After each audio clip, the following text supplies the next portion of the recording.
Ibrahim, Alhamdulillah, I'm fine. 30 people are watching. Ibrahim, you sending me far to hi, how are you doing? I am fine, but to tap the screen and support, that will not do la affect Ben Bor and all the 35 people watching. Tap leen screen bi. Dama am special ko xamne day dama ko daf ma ñew join ci live bi. All what I am doing is to support you. Why da ngena ñew tok di ma xol di ma xuli. Just to type the screen, you cannot do it. You know? And it's not ne da ngeen ma fay xaliss. Tapping screen bi awma ci dara. So gisee ma ko wax luma def daf de sensitive. Lolu duma ko de bëgga wax this word of sensitive. So ko waxé sax TikTok will follow you pour xol. Lolu mota. It's very sensitive. Te only the support buy tie suma live bi strongal ko moy ngeen tap screen bi. Lolu tamit yokut wañu wut len dara. You know, wañu wut len dara. Just the tap the screen and send hearts. Lolu moy taxawal live bi. Because luma de wax is very sensitive and TikTok buguñ lolu. Waye yeen dama am pour ñew di len wax ne da ngeen na tap screen bi, tap len screen bi melni da ngeen ma jox ma leka. Lo xamne man ma sé sacrifice suma live di len ko jappalé. Bañ naa ko ba tey dama am a special thank you so much Aïssatou Jaabi dama am a special guest boo xam ne lii la moo dunda te nekkul Gambian te di ngeen gëm ne léegi man lu ma wax yëpp digga la lii la moo dunda te moom victime la soo gisee ma dee ñëw di leen wax ne tap leen screen bi nekkul ne da ngeen maa fay dara dama buggal live bi bu mu dem yéen lu leen di génn la lu leen di njëriñ la dama buggal live ne tap leen screen bi ngeen seen hearts tamit loolu mooy téye live bi si la TikTok di xam ne waaye boo leen nekkee di comment ay jooy wala di comment ay yu kenn xamut TikTok bi dafa because yéen li ngeen di def njëriñut ma dara da ngeen naa ñëw toog di ma xool boobu ban njëriñ la ma amal démba nelawuma ne ma nelaw ma démba ba tey billaahi walaay talaay ma yàgguma doon dem tëdda nelaw dama julli 5 tisibaar tàkkusaan ma dem tëdda nelaw 9 o'clock laa eewu yàgguma eewu nii te fii su ma leen waxee lu fi tiga doo leen ko gëm 12 ñeneen invite fii ñuy ñëw di waxal seen boppa waaye yéen nañu mun a dimbale because angale bi buñ koo làkk rek ko defee yéen ak maa jox ma lekka joxu leen ma lekka loo leen ma jox dara waaye yéen da ngeen naxaree demal de billaahi soo ko waxee ñu ne Fatou Jagne dafa naxari deret naxariwu ma deret de ok xama invite ko maa ngi koo invite suma guest bi ngeen follow leen ko yéen Gambian si ba pare ngeen fii laay gomee ne Gambian si pare nañ pour support support in the sense support ma déglu seen naa ko request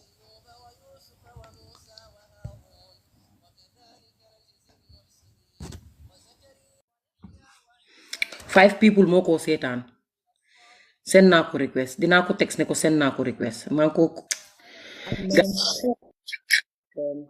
hi sis. Hi, how are you? I'm fine. Know that if you want to talk to your people, you can mute me and talk to them. I can also mute you and talk to them, but still, you can also unmute so that we can communicate with both. I'm asking them to follow you. You are a survivor, and this is something very risky.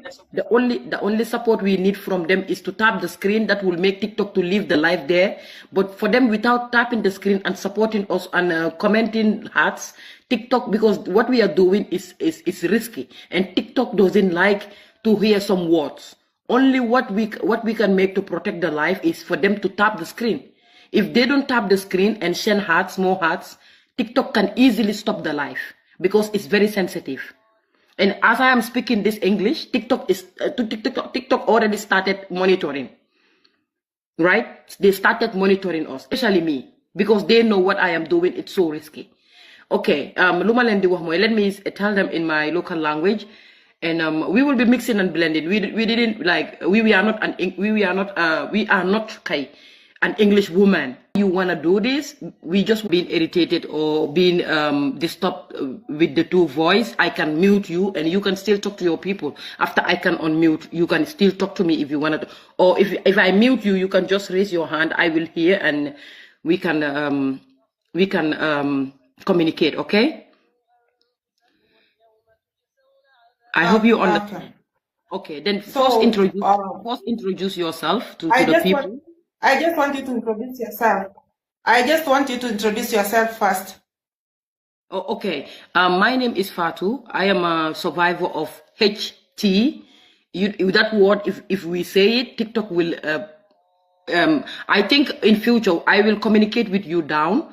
We can communicate with TikTok to tell TikTok we are this, like to introduce ourselves to TikTok so that they can live our life to be. Because what we are doing is nothing but to help the people. It's not abusive. It's something good for everyone. But TikTok doesn't understand. They don't want to hear that word. Immediately we mistakenly say those words once, twice, they can easily cut the life, okay? My name is Fatou Jagne. I am survivor of HT. I was taken to the Arab countries in Kuwait. I am an activist, and I am doing this to save the life of the people who are, talk to our people, because people, we realize that many people doesn't understand what is really going on in this Arab world. We just want to come out here and tell the truth. That is my mission in life, and that is what I feel like doing, and that is what I am doing. Yes, that's me.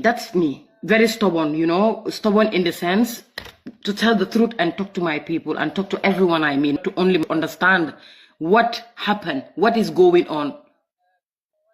Yeah, that's it. Yeah, okay. That is fine. Maybe people might be wondering, she's a survivor. And I just started this live because I've been having a break for almost a month right now. And now I'm back. We have just started this program with my sister because we share one thing in common. We are fighting for the rights of our people. and we show them the right way and ensure that you are safe. So so that is the main reason I have started this show today and introduce our sister, because what we are doing is just the same thing. And people should know that anytime you find yourself in trouble, remember you are not alone. You have people with you. Exactly. We are willing Yeah, and my ready sister, you can go on. Yes, we are ready and willing to expose the evil of these people. People needs to know the truth. Right now I have 70 people watching me, and I want all of them to go and follow you. You know, this is something that we want to create. We just want to raise awareness. We just want to make people understand, advocate and sensitize the people to understand that this is the reality happening. You are a survivor. I am a survivor. I know what exactly happening. That's why when I see people coming out to promote these people and their country, I don't want it. Example like, we will talk about it. Example like Rose. Rose have already made Africa proud and African women proud. But Rose should not come out to promote what is not true. My sister, you are from Kenya. You are from the country where Rose is. You know exactly, you are a survivor. You were there in the Arab country. You know exactly what is happening. And people always give you information and news that someone has died, they have killed this one, they have done that. You know, it's just really crazy. But people don't understand what exactly it's happening. We just want to tell the people this is the reality, and this is something very, very, very serious. And people should talk about it. Kini, let me talk to my people about you. Let me speak our language and talk about you.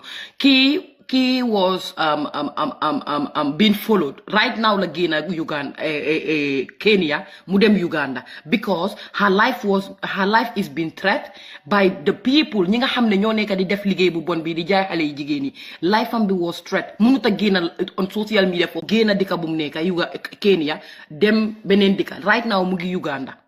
Uganda la nekk nii right now. Démba la aga Uganda mu rëcca génn dëkk bi moom ak doomami 1 month mu ngi laaxu ndik ñu ko toppa mooy ñiy def liggéey bu bon bii moo tax it man bugguma tey suñ toogee di support tap leen screen bi ngir yàlla ak yonente bi ngeen seen hearts suñ toogee di support loo xam ne nekkul dëgg man duma ko nangu.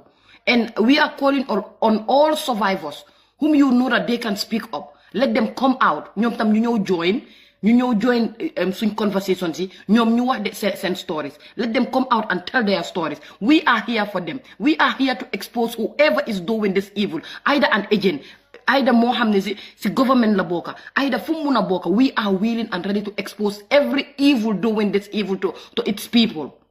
Thank you, my sister. Okay. So somebody's asking like, naizongeza lazima nikuje Kenya alafu nirudi. It depends with your boss Lucky. This lady, the ladies who witnessed the death, they have been paid to keep quiet, and they're not willing to keep quiet. They have decided, like, you know what, like, mom, we are not going to keep quiet because the brother of the sister has been asking us what is going on, and we are not ready to also break the news to him because maybe he might not protect us. So because I know what I'm doing, I'm going to protect them. The moment I'll get all the information I want concerning the death of that lady, I'm going to show the picture tomorrow so that we'll just we combine our efforts and push so that we can know where the truth is and how we are going to get the body back home. But we are not happy that we are going to receive the body.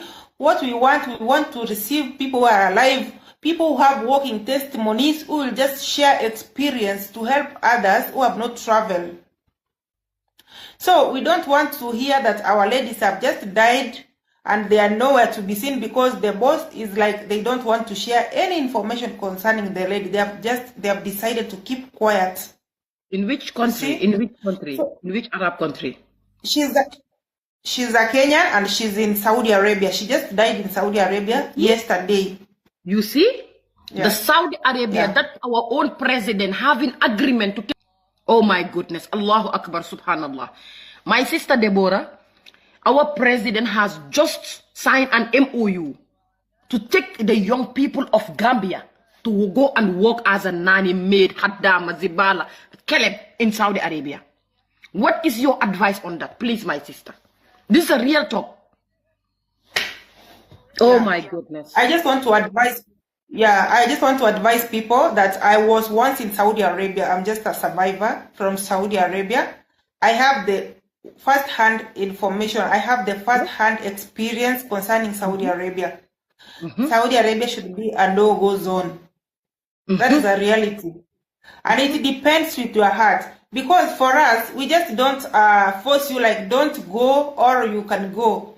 We just share the information, then you decide on your own if you follow your heart or not. Because for me, I survived death 2 times. 2 times I survived death in the hands of my boss. But because I've just become a walking testimony, I decided like, since I came back alive, I'm not going to keep quiet. I'm going to share the information that I know about Saudi Arabia. And if you decide to choose it and follow it, it will help you. If you decide to go against it, just follow your heart. That is the only thing. It's better we tell you the truth so that you can decide on your own. Sure. My sister, it's really sad. It's very, very sad. And like, you cannot imagine how sad this is. Wallahi. We already know, like, you were in Saudi Arabia, I was in Kuwait.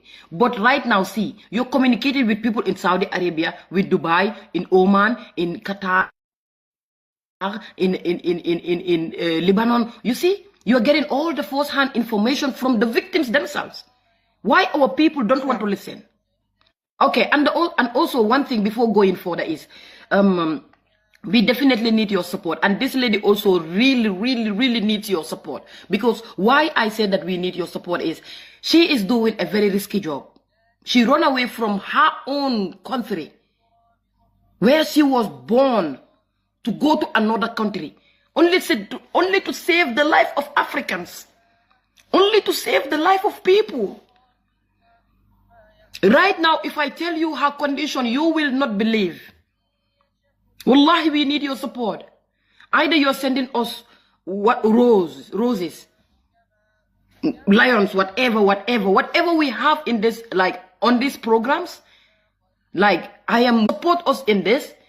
I don't know how to modify whatever to support and help the world. You know, please support us. Nañ by the support ay ñàkk fayda yu amul njëriñ li you don't know whose life you're saving by saying this, exposing ourselves live on social media.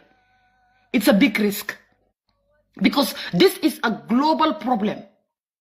It's one of the second largest criminal act or whatever criminalism in the world. You know, then we are really and definitely risking our lives. We have a family too, and they need us. But we said, no, we are not going to be silent. Do you know how many millions of Africans or how many millions of people are silent about this? But we decide to risk our life and save those millions of people who didn't become victims or who are already victims.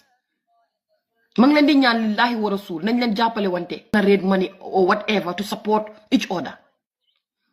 Please, my sisters and brothers, mang leen di ñaan lillahi wa rasul suñ yaay ak suñ papa yi. Let's do whatever we can.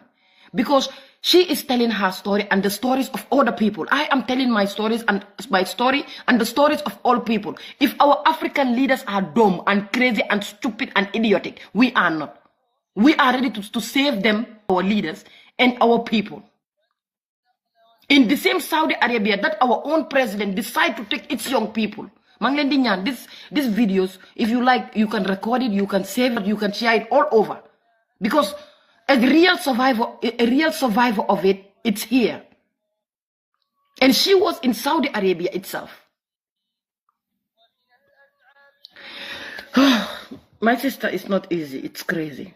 What else can you share? Sister Pato, maybe it's because they are like Kuwait, they pay very well. Kuwait. Now you have the first experience concerning Kuwait. Okay, my sister, I am very disappointed when I see someone on the TikTok. I know she will be watching or she is watching. She's from Kenya too, promoting people to go and work in Kuwait. And I think she is in one of these Arab countries. But she was the very one, I know maybe she's watching, she was the very one trying to, I don't know, help Rose, to tell Rose what she is trying to promote is not okay. But you, the same person, trying to promote and help or make an advertisement for an office in Uganda to help them go to Kuwait. For what? My sister, all these Arab countries is no go zone for Africans because they don't take us as humans. They have been killing people in Kuwait. I have been working in 15 different houses without no salary in Kuwait. 15 different houses, my sister. 15 different houses without no payment. They never give me my salary. Just imagine, I worked there for 1 year. 1 year, some months, I can say, or almost 2 years. From 2015, and I was back in 2017. You know? It's just sad, my sister. It's no goal for African people. We need to talk to our people. I don't know why some people are just fake. Huh? How did you get back home without salary? I was in prison. I was helped by the Salvation Army, and it's a long story, my sister. I was helped by the Salvation Army, but before being helped by the Salvation Army, I was, mentally tortured and traumatized by my own government. Because in Kuwait, we don't have embassy there. Gambians don't have embassy in Kuwait at my time, right? And we have to reach out to Saudi Arabia, the embassy in Saudi Arabia. Okay, this man, when he comes to Kuwait, he used to sleep with Gambian ladies before he helped them. It's really sad. Something Drame, Mr. Drame. His name is Mr. Drame. And I was like investigating, trying to know about him because when I reached out to this man, he was so useless and not ready to help. I tell this man, hey, I am really suffering. Right now, as I am talking to you, I don't have where to sleep. He was like, wait for me, I am coming to Kuwait. He thinks I am the same type of woman that he used. It's just crazy. It was so crazy, and it's a long story, sister. But I end up in the Salvation Army's hand. When I went there, is a shelter where they don't want the government to know that they are helping survivors.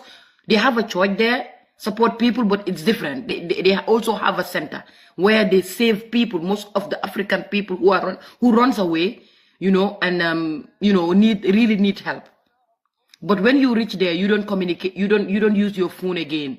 But every week or whenever you have emergency and you need to communicate to your people, they can give you phone to call. A very good organization. But they are also working with authorities, police officer who have a big rank. When you are in Salvation Army, before going back to your country, you have to pass through the jail. Then they started helping you. Then they started helping you with documents and other stuff. Because when we were in Kuwait, Gambians don't have flight that comes direct to Gambia. You have to make a transit. It was very, very difficult. We spent almost a month or 2 in the jail also. I don't know. I can't remember. Sometimes I forget and it comes back because of too much stress and traumatized, It was so hard, my sister. We end up in the jail. From the jail, before coming back, we make a lot of things, because we cannot understand the situation. We cannot understand what is going on. We don't even know what is happening and stuff like that, Till I come to the Gambia. Then when I come back to the Gambia, then I decided to speak up, not to be silent, because what I see in Arab really, really sad, because I have been communicating with different people from different Arabic countries. They're telling me similar thing or the same thing. What is like, they are all the same. They don't care about us. They don't hold us as humans. They have been like killing people. They have been abusing people seriously. Because I see a mad African lady in the prison. Imagine, this woman was mad and they end up putting her into prison. To help us in the Gulf. But he was using. For working embassy. A different embassy officials, they use ladies. That is the point I want to drive. Not only in Saudi Arabia, we have one in Lebanon. She has slept with almost 100 ladies, just taking advantage of them because of their situation. They are vulnerable. He just takes advantage of them, sleeps with them. If you don't cooperate, it will make your life very miserable.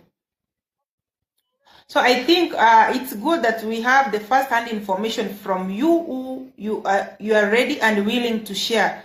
And I want to let ladies know that not all people who work in embassy can rescue you. There are some who will take advantage of you.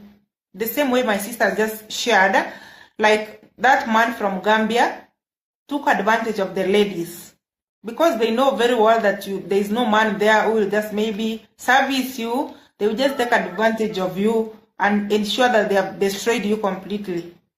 And my sister, do you know, like, lot of Africans turn to become prostitutes just because of the situations there, and because of how our embassies handle these things. A lot of them are abusing them. I'm telling you, my sister. Sister, this is really, really very sad. We should not be silent. Please keep supporting us. Support us. You need to support us so that we can stand strong. For the entire globe to know this is what is happening. So that our leaders can understand that we are not their haters. Like, we don't hate them. We are not their enemies. We are trying to help them. What the people are saying, the people around them, what they are telling them, and the reality in it, it's not the same. These people are having deal with these Arab governments to push our leaders or to confuse our leaders or to tell our leaders lies so that they can agree with what they want. Just for their selfish interest, my sister. A lot of these embassies are not helping. And I don't want our African young people, ladies, to leave to leave Africa. Government. We are not fighting the government. We are just trying to bring some light. We're just trying to show something that cannot be seen on TV. As much as they want to make profit, yes, there are also lives. We don't want to lose lives because the government wants to make profit. Sister, can you please explain about like when you went to that funeral in Uganda and your life was being threatened to be killed and stuff like that, so that people can understand more? Please send them hearts. Get tap screen. Yeah. I was handling a case from whether that lady died in Lebanon. I know those people who have been following me, they know what I'm doing, what I've been doing. And it's very unfortunate. Let me say it's very unfortunate because somebody who is a survivor, just like me, can be used to put my life at risk. There is a lady, we call them dalalas. That lady was a dalala in Lebanon. And I just want to tell the Lakman family and the family of Fatu that not everybody who smiles at you is your friend. Some people are used to gather information from you, something which is not okay. That is why I'm not even allowed to disclose my location, where I am right now, because I just want to tell people that life can be challenging if you are fighting for the rights of other people, and God will not leave you alone. So this lady, she died in Lebanon, and she left young girls, 3 girls and 1 boy behind. They were just young kids, and they reached me out. The girl had finished Form 4, and she reached me out like, you know what, like, Mom, people have told me you do help those people who get problems in Gulf countries. And I was like, what is it? My mom has just died, and we don't know how we will get her body back home. So I decided to chip in, because I didn't know where to start from, but I knew that I had a platform. My Facebook platform, the Black Mom Deborah Nyanchoka, is a big platform, and we have been rescuing people and helping people on the same platform. So what I did... Just give me 1 second, let me say this, 1 second. Okay, if you people are not ready to help and support, I also have a big platform on Facebook. We are going to transfer everything to Facebook and leave TikTok, because Facebook, you can set all these words that we don't want to set on TikTok.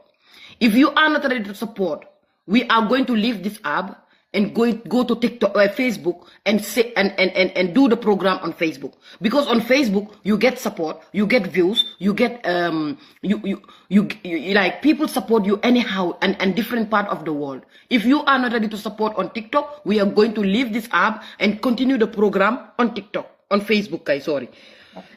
You can continue, my sister. So what I was sharing, so the lady reached me out like, you know what, like, mom, have seen the story you've covered, but you need to delete that video. Pull down the clip. That is how she started. And I want to know if she's here, maybe she's watching, or she will see this video because we're going to upload it again. I just want to tell her that I am aware of what happened, and it's good that she didn't meet her expectations. If she was paid, the one who paid her has to count losses. So the lady was like, mom, I have seen the story you've aired in your platform. You need to delete it because it's trying to taint the image of the people working in immigration.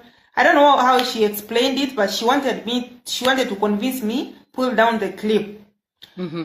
But I told her, because I don't just post anything on my page.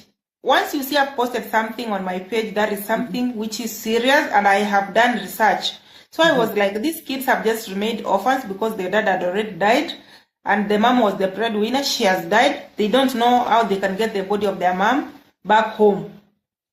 So this lady could make calls to me 1 hour, 2 hours, and she didn't know I was recording her, by the way. Every conversation we had with her, I recorded. Very good. So she told me that, you know what, leave this case to me. I'm more decided to push the case forward.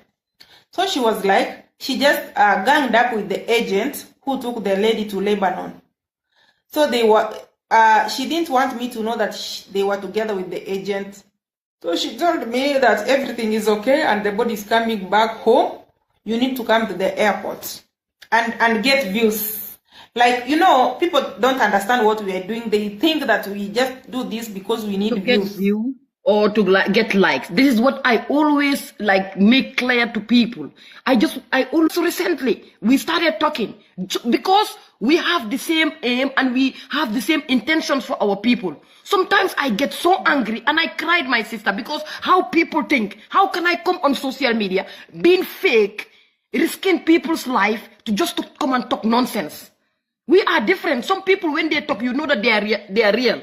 But some people, when they talk, you know that this is nonsense and bullshit. But people will know and understand and know what we are saying. But still now, because they hate us for no fucking damn reason. Oh my goodness. Yeah. It's okay, my sister. So, she was like, mom, you need to come to the airport. You get views. This is your story. And I was like, when I do stories, I don't meet the families personally. For those who I've worked with, they know very well. I don't meet with those families. I just hear their story and I do a follow-up, then they get helped. So this lady, she was just insisting that I have to go to the airport. I told her, because I'm not the family member, that now they have changed the details of the one who is going to receive the body is me. And I'm not related with that lady. She's not the only person I've helped in my platform. I've helped many ladies. Be very careful. Sure.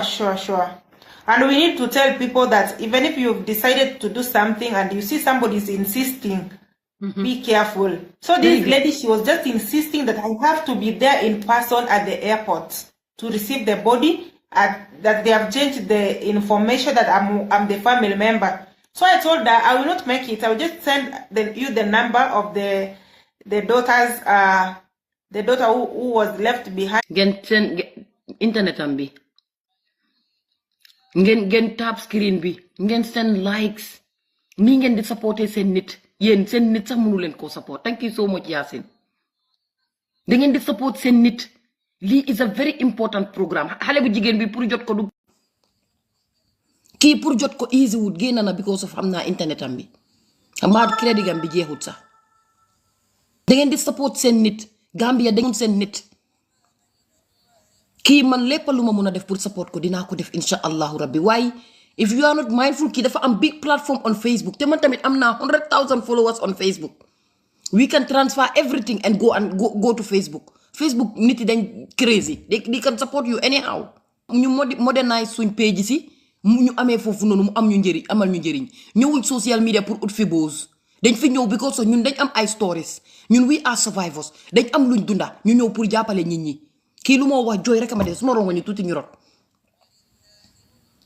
waaye ñun suñ nit munuñ ko suñ nit dañ ko munut surtout Gambia mun nañoo support beneen doxandéem si biti bot luñ moom déedéet tey lu ngeen moom ngeen war a support bu góolu eegee si kaw yéen da ngeen di proud waaye déedéet gis na kii du faat jaañ kii du faat jaañ comme nu ma suma life nekkee risque Gambia rek because favor wu ma ñu ko def perpetrator si favor wu ma leen noonu la kii ñàkk a favor yee gaa yi démba la génn ak se dikkaam démba la génn dikkaam dem beneen dikkan yi it is sad it is really sad seen ñun suñ nekkoon ay doomi tubaab tey ñun ay millionnaire la ñoo nekka because of luñ génn nii dedicate suñ life pour def ko benn amuñ ci fokkool ñu ngi see sonna ñu ngi see bari hates ñu ngi ñoo toppa ñi koo def ñu ngi ñoo toppa di fay ay nit because lii xaalis la alal la si àdduna bi jaay nit xaalis la léegi ñooñu will do everything to make sure ñun ñu put ñu down tey wax naa ak Ansu tey dama mere Ansu dama saaga Ansu moom tamit muy maa saaga duma ko waxut amut deleetuma benn audio te duma ko delete ma ne ko sendal audio yi fu la neex Ansu dafa xamut sax lu mu nekk di def mu naan ma waaw dawuma dara maa ngi nii dugga na fii génn na fële waaye yéen because of hate Faat Jaañ rek loo leen ma bañ déglu leen lu baax lu ma leen di waxal waaye because of bañ ma wala sëb ma rek for something small or for no reason suma yaaxaay da ngeen koo support di ko promote yal na crédit gam bi bu mu jee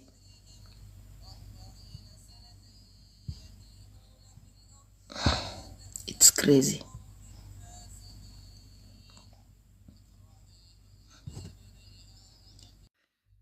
senaat naa ko request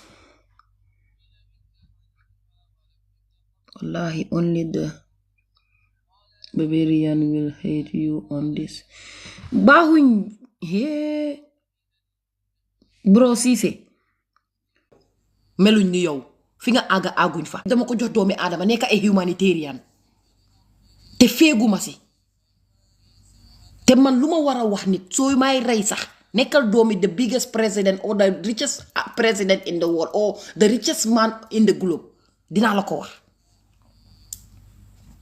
billaahi dafa am koo xam ne su suñ classe xale la laa ko mun a wax mag la nag bot dama because maa ko mag di try di def ay nonsense of trying to bully me boolewu ma si wax bés la ñoo tëj school dama send message suñ WhatsApp groupe bi ma ne dama am dara pour adresse classe bi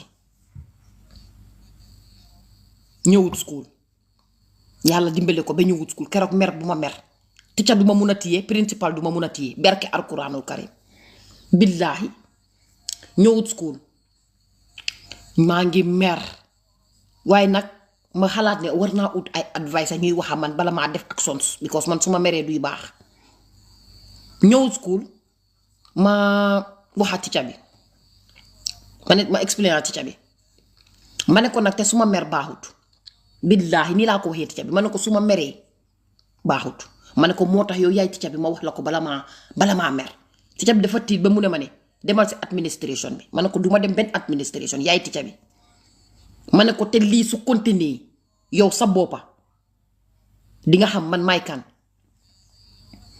ndeysaan teacher bi nag xam nga daf ma like rek léegi mu ne ma ne nañ dem ñu foofu noonu ma ne ko dew ma because kii xale la buggumaa yóbbu lii foofu muy am problème xam nga waaye lu ma ko wax rek mu xam ko te imagine la ñun ñëpp dañ ñëw si dëkk bi moom sax dafa ñëw si dëkk bu school di tëj maa ngi àndaa suma xarit bi ma xam ñun ñaari jigéen la rek si classe ma expliqué ko mu ne ma kii xale la mu ne ma man kii sax su ma defee loolu man duma ko faale ma ne ko baax na ma ne ko waaye ñun ñaar duñ benn ma ne ko man duma dee téye dara suma xol lu ma naxari dama koo wax mu jee ma ne ko te kii xale la teg si góor la mu wax comme di ma won ni jaru ko kii moom kay nii ma ne ko te advice nañ ma pour ma report ko si administration bi waaye duma ko def mu ne ma déedéet bul ko def soo ko defee mun naa mu am problème ma ne ko looloo tax duma ko def ma execute ko voice seen ko texte xale bi dafa tiit ba seen teacher bi message bi because dama ko texte ba pare gisu texte yi ma call ko fekk dafa suba teel imaginal fajar xaw ma sax lu baay def ndig mer si fajar bi ma call ko téléphone bi ring ba soona mu dog xam naa mu ngee nelaw tos mu ngi doon nelaw xam naa loolu message bi di ma wax naan recordal ma ko ne correct ring of téléphone bi ma text ko si direct ma ne ko send naa la message whatsapp mu jóg mu gis whatsapp bi kii bu mu gisee whatsapp bi dafa tiita ba forward message bi teacher bi message yi yëpp la seen teacher bi xam nga loolu yombal na teacher bi pour teacher bi tam jël message bi send ko administration bi teacher bi tam jël message bi send ko administration léegi ëllëg insha allahu rabbi maa ngi war a dem miti administration bi dañ ma send email lañ ma send ne ma ëllëg dañ bugga pour ñu dem ma ne ko ne man lii bugguma ngeen jël ko def ko issue problème bi de ma wax ko lu ma ko wax ma ne leen ne man lépp lu ma naxaare dama dee try ma lifin ko naka adresse ko bala moo gën a sori ma ne ko ñaan naa leen kii bu leen ko def dara ma ne ko éenéewu ma sa ngeen def ko dara ma ne ko dama leen bañoon a wax affaire bi